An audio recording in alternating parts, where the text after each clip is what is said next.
So I've been learning more recently from some indigenous folks who are kind enough to share their perspective, mostly on TikTok, which I know some people are going to be like, don't get your information from TikTok. Yeah, don't. But you can listen to people, right? You can listen to individual people who may actually share something quite useful.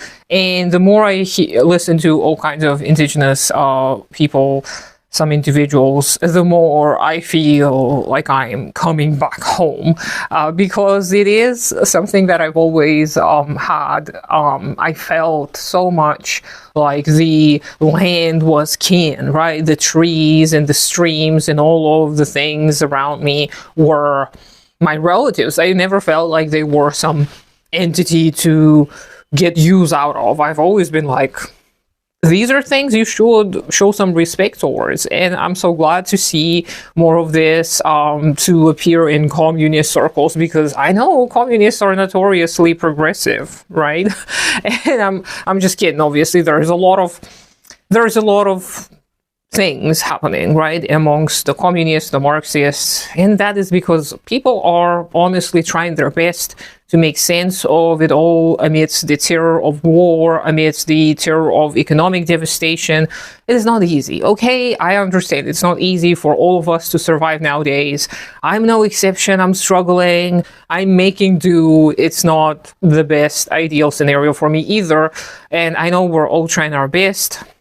Sometimes it's just that our circumstances may lead us towards a direction that we may not want to undertake later. But going back to what I mentioned at the beginning, the relationship between land and people and the relationship amongst things. As we study the ideal nowadays with the comrades, I'm seeing more and more of this emerge. It is not just the thing, right? The object. It is your relationship to said object that matters. How do you relate to the objects in your life? And of course, if they're man-made, this is different. It is the relationship of ownership or the relationship of kinship that you're going to be looking for. Because if you treat everything as something to consume, as something to absorb into yourself, then you're going to most likely repeat the same patterns, and you're going to suffer from the ails of capitalism, because consumption and absorption of other objects into yourself leads paradoxically to isolation and atomization, because you do not feel like you're a part of a bigger whole. You feel like you just consume and it all stays you. You do not let yourself be changed by the objects that surround you. You just are a consumer, and that's it. And being a consumer is a very lonely road.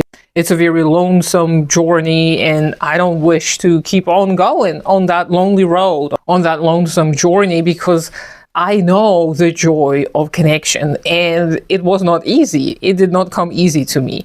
I had to fight very hard to reconnect to so many things that surround me. And to reconnect to people is the hardest for me personally. And I know it is very hard for a lot of people who had any kind of childhood trauma. But we've got to get there, right? And as we study the world around us, especially if we use the dialectical materialist method, we are going to be able to see that things do not do stuff to us because they're evil, right? People do not do bad things to us because they're bad. It just happens, and we can study the circumstances that lead to certain outcomes. And this is when we can do something to prevent the outcomes that we may not want. And then we also need to make sure that we are doing that together with other people, because otherwise our whims and fancy may lead us astray, and we may decide that, certain very simple, useful things have to be abolished all of a sudden. And we've got to make sure that it's not just our own individual likes or dislikes.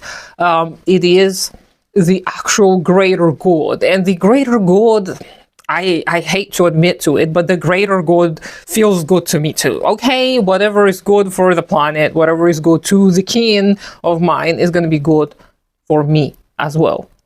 Yeah, boring. You want to be special, but I want to be special too. But it actually is this drive towards feeling special. This is what separates us further, alienates us further from ourselves, because it's not just, oh, the trees and the land and the plants are all kin, we don't own them, we have a relationship with them.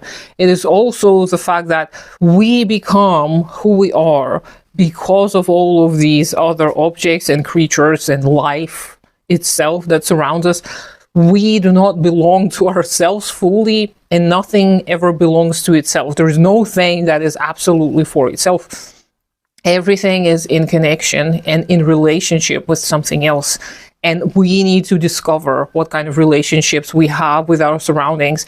And it may start with, plants and land and animals, but it will have to end up with people, because we are people. So we've got to get to know our own kind, right? And when you get to know your own kind, you see that the same patterns arise as they do with trees and butterflies. Humans are not as complicated as we often want to believe. And it is scary to go on such journeys to reconnect, but it is necessary, because we often forget, in the grief of war and devastation and all the destruction that capitalism brings upon us, we often forget about the joy and the ecstasy of living.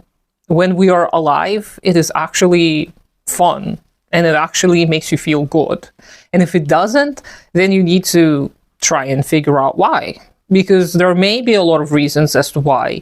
And when I started examining my own reasons, there were a lot of things that I learned, and it was very useful. It was not fun, but it was very useful. And I wish everybody went on those little journeys. You don't need a shaman. You don't need a substance. You can take a trip down memory lane if you practice enough, especially if you're neurodivergent. You're not going to have that hard of a time taking the trip down memory lane and remembering all the pain and the suffering and submerging yourself into it.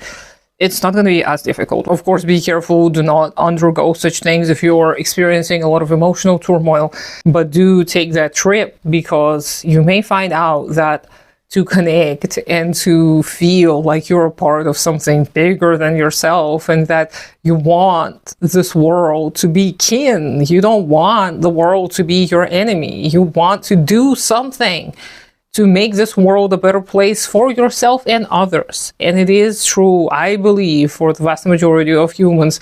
It is just, we're all sick. We're all sick with this disease of fear and greed. This is what capitalism is, basically, when you hoard resources because you're so afraid there isn't going to be enough for you or a little baby. It is so pathetic, but it has brought upon real suffering. So we've got to take care of ourselves the same way we take care of everything else, of all the kin, because we are our own kin as well.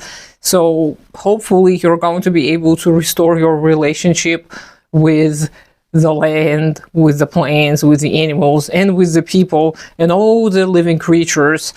And I hope you have a great day today. Consider supporting me on Patreon. Do take care of yourself and your community first. And I'll talk to you sometime later.